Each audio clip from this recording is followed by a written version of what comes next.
Hello and welcome to this videocast for subscribers to davidicke.com.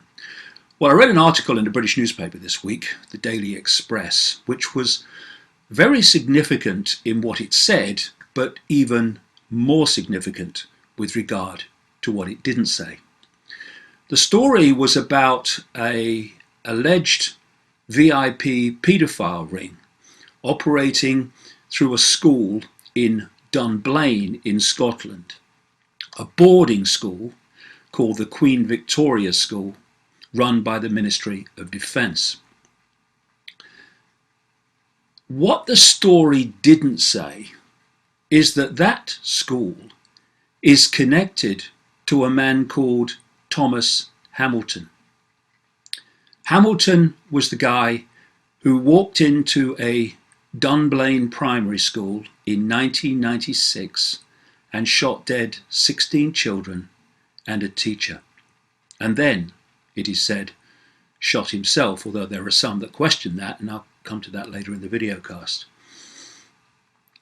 The Dunblane story, the Dunblane horror, has been followed by the most monumental cover-up, which relates to protecting paedophile rings involving the rich and famous, politicians, police, the judiciary, just as is the case with the VIP paedophile scandals in Westminster.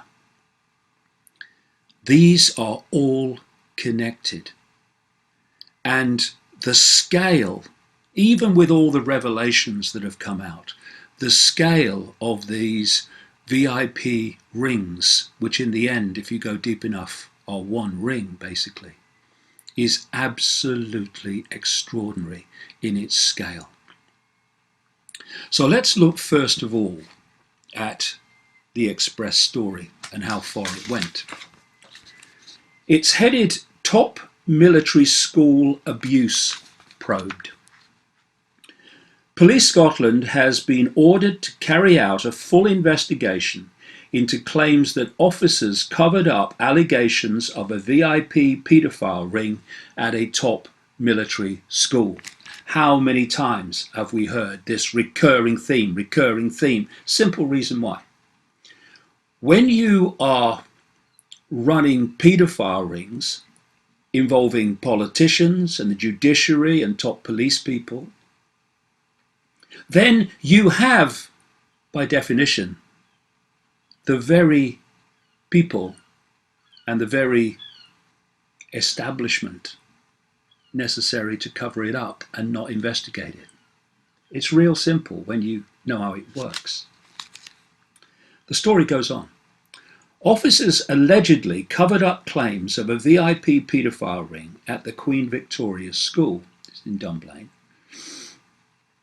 Glenn Harrison was a housemaster at Queen Victoria School when he became concerned about a group of powerful individuals having access to his pupils. He made a report to the old Central Scotland Police, but officers responded by breaking down the door of his flat and removing computer disks, papers and other evidence. Another recurring theme of what happens to people trying to expose the truth of these paedophile rings.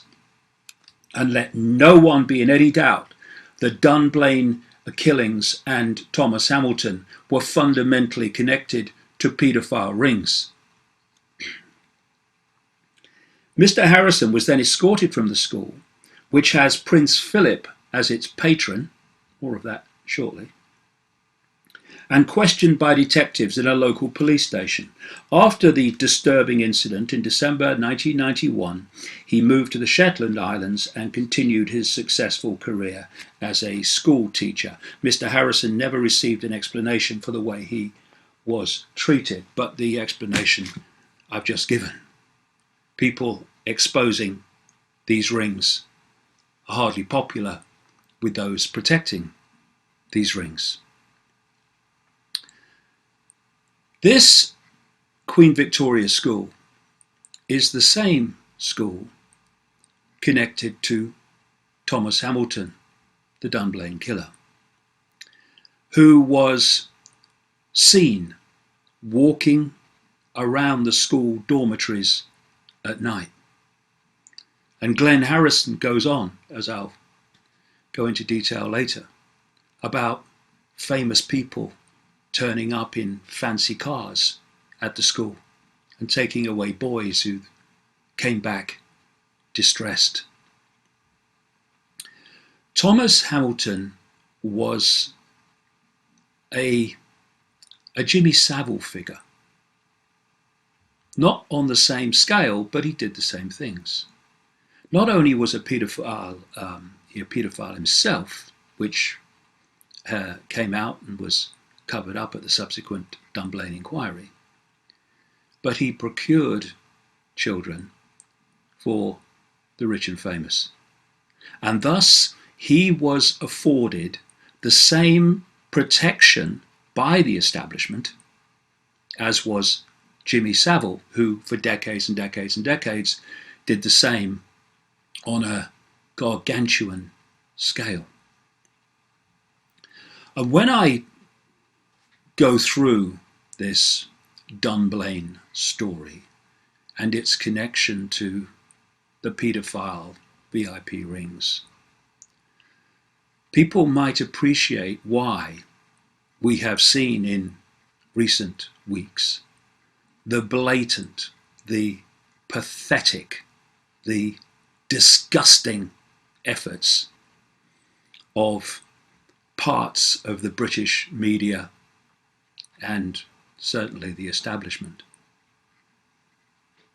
The campaign effort to trash the claims of the VIP paedophile rings in Westminster, involving former Prime Minister Ted Heath, former Home Secretary Leon Britton, and others.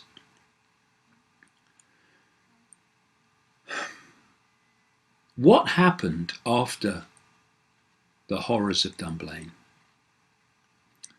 was that an inquiry was set up, headed by a guy called Lord Cullen, senior Scottish judge, who was wheeled out to oversee a number of government inquiries.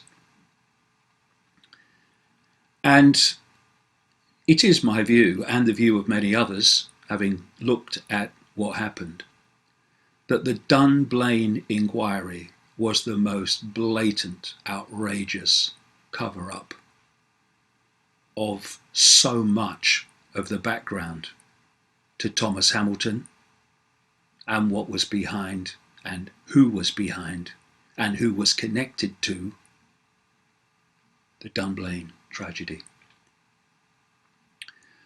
When we have a situation where Lord Cullen orders that evidence that was seen by the inquiry had to be sealed from public view for 100 years, you know, if there's a brain cell on active duty, that there's something going on here, and it's not very nice. We had a situation where evidence of the paedophile activities of Thomas Hamilton were dismissed, where people like the housemaster at the Queen Victoria School, Glenn Harrison, wasn't called to be a witness. Fundamental evidence he had to give, as I'll come to as we go through this.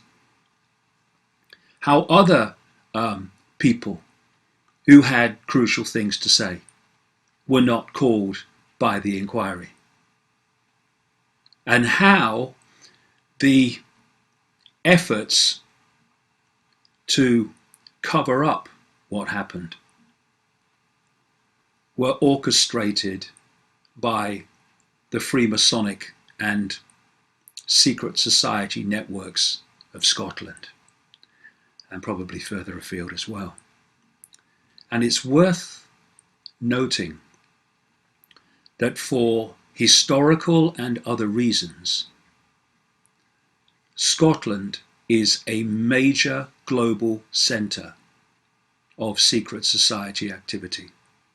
They don't call it the Scottish Rite of Freemasonry for no reason.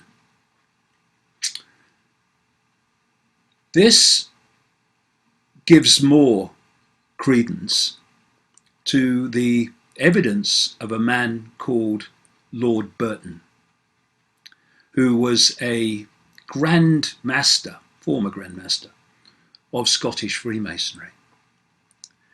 And in the wake of Dunblane and the Cullen inquiry, he spoke to a British Sunday newspaper, the News of the World, and said that the Cullen inquiry had been a cover-up. Not too much study would confirm the validity of that. He talked about there was something sinister about the Dunblane affair, and so there was.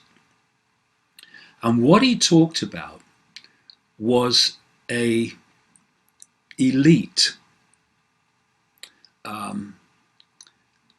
group within Scottish Freemasonry that he called the Speculative Society. And he said that the Speculative Society was fundamentally involved in the Dunblane cover-up. And the Dunblane, Speculative Society is apparently based at Edinburgh University, and its patron is Prince Philip, the patron of the Queen Victoria School. And a senior member of the Speculative Society is Lord Cullen, who, at least in one report I read, also had connections with the Queen Victoria School. Burton said that when he started asking questions about Dunblane, he was threatened with consequences if he didn't shut up. And that is what happens to people who speak out and try to expose the truth, or at least ask questions that the establishment doesn't want people to consider. So what we have with Dunblane, and I'll go into the detail as we go along, is the paedophile ring that is global in its entirety. We're seeing that show its head. So with the Westminster scandal, there was that global paedophile ring coming to the surface in terms of Westminster, and what Dunblane was, the background to Dunblane was that global paedophile ring coming to the surface and then being suppressed with regard to Scotland. And what's interesting to me is that the royal family, the members of the royal family, come up again and again with regard to this. Not only do we have Prince Philip, a patron of the Queen Victoria School and a patron of the Speculative Society, we of course have Prince Charles and Prince Philip as friends for decades of Jimmy Savile. Jimmy Savile was brought into the inner royal circle, this aging disc jockey who turned out to be, in terms of the public arena, a record-breaking paedophile who the police knew about but did nothing about. See Thomas Hamilton. But actually, what the media is not saying is that Savile was a procurer of children for the rich and very, very famous. And that's why his back was watched, just as until Dunblane, so was Thomas Hamilton's. And Savile was brought into that inner circle by Lord Mountbatten, a known paedophile, who Savile himself said introduced him to the royal inner sanctum. And for decades and decades and decades and decades, Savile was a close friend of people like Prince Charles. And while that was going on, the police knew about Savile. The intelligence services, who are so protective of the royal family, you can't cough out of place without they know about it if you're close to them. They didn't know about Savile? Of course they did. So why? Why, when the intelligence services knew about Savile and the police knew about Savile, was he allowed for decades into the inner sanctum of the royal family? And why, in the same period, or part of that period, was he a very close friend of Prime Minister Margaret Thatcher? The reason is the same as with Thomas Hamilton. The paedophile rings, like I say, in the end, ring, infiltrate and infest the entire establishment worldwide, basically. And what we've seen in Britain is the tip of the tip of the tip of the tip, and I could go on for 20 minutes saying tip of the iceberg of what there is to know about paedophilia and the global establishment. So what I'm going to do today is go through Dunblane, because from that comes an understanding of how the whole thing works, because this Dunblane is a small part, horrific, but small part of a vast, vast whole, a vast network. And we must not let the malevolence of the British media, or parts of it, and the genetic malevolence of the establishment trash claims of these paedophile rings so that the public goes away and forgets about them. Could be your children tomorrow. And as I'm speaking, it will be someone's child, someone's children. Such is the vastness of what I'm exposing.